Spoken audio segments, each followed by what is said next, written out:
여러분 안녕하십니까? 강남 향린 성서학당 바울교회 출발 25번째 강좌입니다. 오늘은 바울의 고난과 십자가 체험에 대해서 말씀드리겠습니다. 바울은 누구보다도 많은 고난을 겪으신 분입니다. 바울은 이 모든 것을 예수의 십자가에 견주어 이해합니다. 바울이 다메섹에서 환상 중에 예수를 만났을 뿐이지만 예수의 십자가는 바로 바울 자신이 철저하게 죽고 다시 사는 거룩한 체험의 자리였습니다. 오늘 바울의 십자가 사건에 대해서 먼저 보겠습니다. 사람들은 바울에 대해서 오해합니다. 바울은 역사적 예수에 대해서 관심이 없었고 예수의 십자가마저도 오직 대속의 교리로만 이해했다고 생각합니다. 바울은 예수를 십자가로 이끈 역사적 과정을 일일이 열거하지 않았습니다. 바울은 예수의 죽음을 모호하게 하거나 신비화하려고 노력했다, 이런 비난을 받기도 합니다. 그래서 바울은 십자가를 비정치화시키고 비역사화시키고 추상화시키고 관념화시켰고 개인화시켰다고 비난을 합니다. 사실 바울은 예수의 십자가형에 대해서 어떤 역사적 사실도 그에게는 흥미가 없는 듯 보입니다. 바울이 십자가를 저 세상의 드라마로 만들어 버렸고 십자가의 국적을 훼손해서 지배자건 억압받는 자건 모두가 받아들이기에 적합한 메시지로 만들어 버렸다는 것이 비난의 핵심입니다. 그런데 과연 그런가? 바울은 나는 여러분 가운데서 예수 그리스도 곧 십자가에 달리신 그리스도 그분 밖에는 아무것도 알지 않기로 작정했다라고 고린도전서 2장 2절에 말합니다. 이런 것을 보면 바울에게 십자가가 얼마나 중요한 위치를 차지하는가를 알 수 있습니다.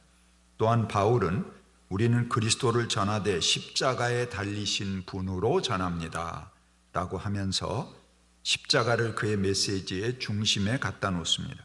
또한 그는 그가 전도할 때 예수 그리스도께서 십자가에 못 박히신 모습이 여러분의 눈앞에 선한데 라고 말하면서 갈라디아 3장 1절이죠.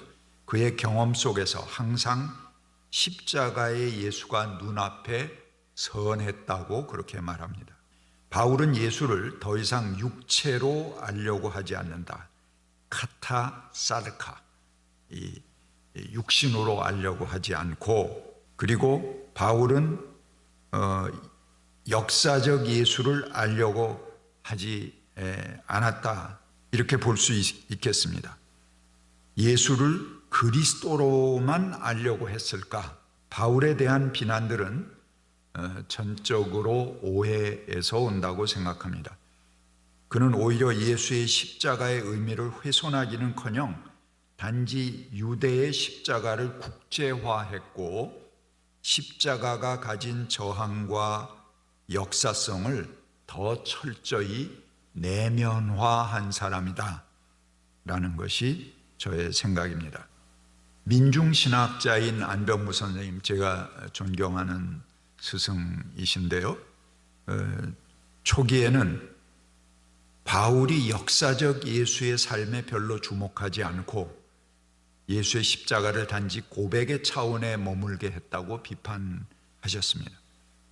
그는 바울이 로마 치하에서 교회의 보존을 우선시했기 때문에 예수의 삶에 대해 침묵했다고 생각했습니다. 오히려 민중을 사랑하여 십자가까지 지게 된 예수의 진지한 삶의 여정을 모두 날려버리고 십자가를 교리화하고 상징화했다고 보았습니다. 그러나 후기에 그는 공개적으로 이것이 오류였음을 시인하셨습니다. 말씀은 상황 속에서 읽어야 하는데 그동안 바울의 생애를 도외시하고 바울을 읽었다는 것입니다. 그것이 잘못이었다는 것이죠. 그는 바울의 삶을 들여다보면 누구보다도 치열한 고난과 십자가의 행적이 나타난다고 했습니다. 그에게 철저한 예수를 따르는 삶, 그의 십자가를 날마다 지고 사는 모습이 보인다는 말입니다. 고린도후서 11장 23절부터는 이렇게 말합니다. 나는 수고도 더 많이 하고 감옥살이도 더 많이 하고 매도 더 많이 맞고 여러 번 죽을 뻔하였습니다. 유대 사람에게서 마흔에서 하나를 뺀 매를 맞은 것이 5번이요, 채찍으로 맞은 것이 3번이요, 돌로 맞은 것이 1번이요, 파선을 당한 것이 3번이요, 밤낮 꼬박 하루를 망망한 바다를 떠다녔습니다. 여러 번 밤을 지새우고 줄이고 목마르고 여러 번 굶고 추위에 떨고 헐벗었습니다. 이렇게 고백합니다. 안병무 선생님은 바울이 십자가 외에는 아무것도 전하지 않겠다고 한 말을 정작 십자가를 지기까지의 예수의 삶을 회피한 것으로 초기에는 이해했었습니다. 하지만 후기에 선생님은 십자가야말로 바울의 모든 삶을 결정하는 원초적 사건이었다, 이렇게 보십니다. 이것은 그가 겪은 사건의 개념과도 연결됩니다. 바울의 사건은 단지 일상성과 반대되는 개념의 단속적이고 간헐적인 것이 아니라는 것입니다. 그것은 모든 일상성이 완전 정지될 수밖에 없는 결정적인 시간이고 일상의 궤도를 뒤덮는 것입니다. 그것은 일상 속에 스며들어서 모든 일상성에 생명을 부여하고 일관된 연속성을 가능케 하는 원초적인 경험이고 힘이라는 것입니다. 그러니까 종교적인 체험의 사건이라는 거죠. 원초적인 체험의 사건이 바로 그 바울의 십자가였다라는 것을 안 선생님이 보신 것입니다. 그래서 이 사건이다 하는 그 안 선생님의 사건의 신학과도 연결이 되는 중요한 개념인데요. 이 사건은 모든 일상적 경험들의 근본에 있고 그것들을 움직이고 일상화해 나가는 동력으로서 전생의 전 인격의 방향을 결정하는 그런 결정적 사건이라는 것입니다. 이게 루돌프 오토의 용어를 빌리면은 누미노제, 즉 거룩한 경험을 얘기하는 것입니다. 하지만 안병무 선생님은 오토의 누미노제 경험이 단지 개인의 종교적 감정과 체험의 차원에 머물러 있다고 비판하십니다. 그래서 안 선생님은 특별한 용어로 지성소라는 그런 특별한 용어로 표현을 하셨습니다. 그래서 한 인간의 지성소 체험은 그의 모든 삶을 지향해서 움직이는 방향으로 역사화될 때 의미가 있다는 것입니다. 루돌프 오토의 누미노제 경험은 단지 개인적이고 종교적인 체험에서의 결정적 체험 사건인데 안 선생님은 그것이 하나의 이런 개인사에만 나타나는 것이 아니고 그 사건으로 인하여서 전체의 그의 삶과 역사적 사건 속에 결정적인 사건이 되는 체험, 그것을 지성소 삶이라는 용어로 표현하셨습니다. 저는 그것이 굉장히 의미 있는 그런 표현이고 우리가 앞으로 주목해 봐야 될 그런 그 선생님의 독특한 신학이고 발견이라고 생각이 됩니다. 그러면서 안 선생님은 이를 모세의 경험에 비유합니다. 단지 개인적 차원의 누미노제란 모세가 불붙는 가시덤불에서 불은 붙었는데 타지 않는 가시덤불을 본 것뿐입니다. 하지만 지성소 체험이라고 한다면 모세가 두려움 속에만 머물지 않고 거기서 내 백성을 구원해라 하는 역사적 사명을 부여받습니다. 그래서 하나님의 명령에 결단해서 일생 동안 자기 백성을 이끌어내는 해방 사건에 참여한 동기였다는 것입니다. 이거를 안 선생님이 지성소 체험이다 이렇게 얘기하면서 루돌프 오토의 루미노제와 구별해서 한 단계 업데이트 시켜서 표현하셨습니다.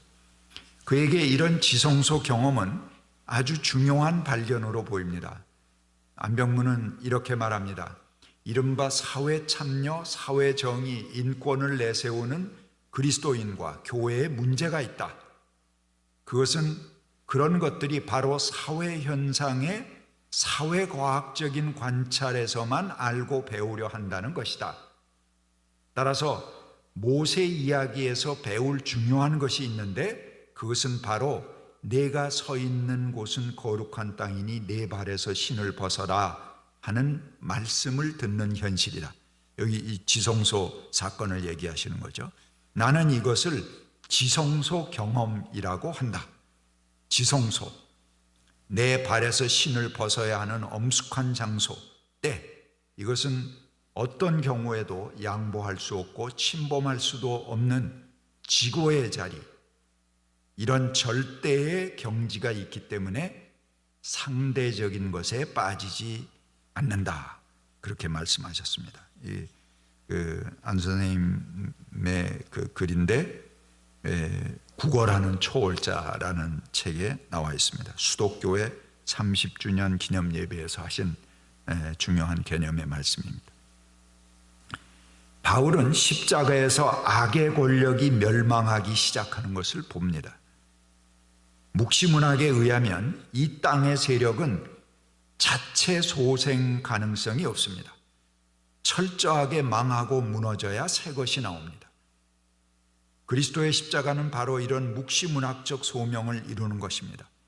바울은 팔레스타인이라는 한 변방에서 일어난 십자가 사건을 세계화하고 하나님을 적대하는 악한 세력과의 마지막 결전이라는 차원으로 우주화시키셨습니다.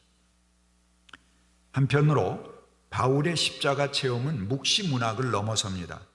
이것은 바울의 독특한 공헌이며 그의 신학적 깊이를 전해줍니다. 바울은 마지막으로 멸망받을 적은 죽음입니다. 우리 부활장에 그렇게 말했죠.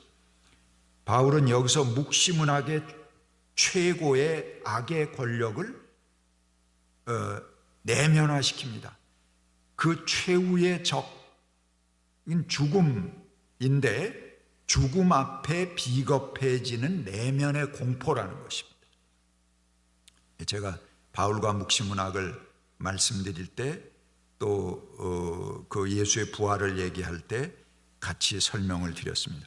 그 두려움은 죽음과는 상관없이 세상을 살아가고 있는 생활인에게도 여전히 영향을 미치고 있는 세력입니다. 그래서 바울은 죽음의 세력이다 이렇게 표현했습니다.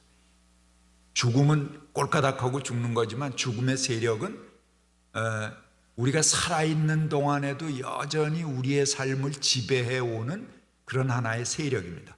그래서 죽음의 세력을 극복하는 것이 부활입니다. 바울에게 있어서. 그리스도의 십자가는 이러한 죽음과 죽음의 세력을 멸하는 표로 이해합니다. 이로써 저 세상의 전쟁, 우주적 전쟁은 우리의 내면 깊숙한 곳에 철저성을 요구하는 신앙 세계 안으로 들어오게 됩니다. 그는 자기 자신은 십자가에서 죽었고 그 십자가에서 다시 살게 되었다고 고백합니다. 그러니까 꼴까닥하고 죽은 다음에 일어난 부활은 하나님이 맡아서 하실 부활이지만 우리가 살아서 경험해야 될 부활은 지금 살아있는 동안 호시탐탐 우리를 지배하고 억누르고 비겁하게 만드는 그 죽음의 세력을 극복하는 것이라는 것입니다. 그것이 우리가 살아있는 동안 살아가야 할 부활의 삶입니다. 물론 죽은 다음에 하나님이 다시 살리는 건 하나님의 약속이고 살리시겠죠. 그 다음에 내 몸에 찌르는 가시에 대해서 말씀드리겠습니다. 바울은 박해와 폭력 외에도 몸에 심각한 질병을 가지고 있었습니다. 학자들은 그것이 심각한 안질이나 두통 혹은 간질이었을 것이라고 생각을 합니다. 바울이 에베소에 있을 때 그에게 희한한 능력이 주어져서 심지어 바울이 몸에서 손수건이나 앞치마를 가져다가 병든 사람에게 얹으면 그 병이 떠나고 악기도 나갔을 정도였습니다. 사도행전 19장에 그런 글이 있습니다. 그런데 그런 바울이지만 정작 자신을 평생 괴롭히는 질병에 대해서 하나님께 3번이나 간절히 기도했는데도 그 병이 낫지 않았다고 바울은 얘기합니다. 그리고 하나님께서는 바울에게 이런 답을 주셨습니다. 내 은혜가 네게 족하다. 내 능력은 약한 데서 완전하게 된다. 그래서 바울은 평생을 자기를 괴롭히는 이 질병을 하나님께서 나를 교만하지 않게 지키기 위해 주시는 찌르는 가시다, 이렇게 생각했습니다. 그래서 하나님께서는 내 몸에 찌르는 가시를 주셨다는 것입니다. 얼마나 놀라운 고백입니까? 바울은 말합니다. 그리스도의 능력이 내게 머무르게 하려고 나는 더욱더 기쁜 마음으로 내 약점들을 자랑하려고 합니다. 그러므로 나는 그리스도를 위하여 병약함과 모욕과 궁핍과 박해와 곤란을 겪는 것을 기뻐합니다. 그것은 내가 약할 때 오히려 내가 강하기 때문입니다. 고린도전서 12장 10절 11절의 말씀입니다. 감사합니다.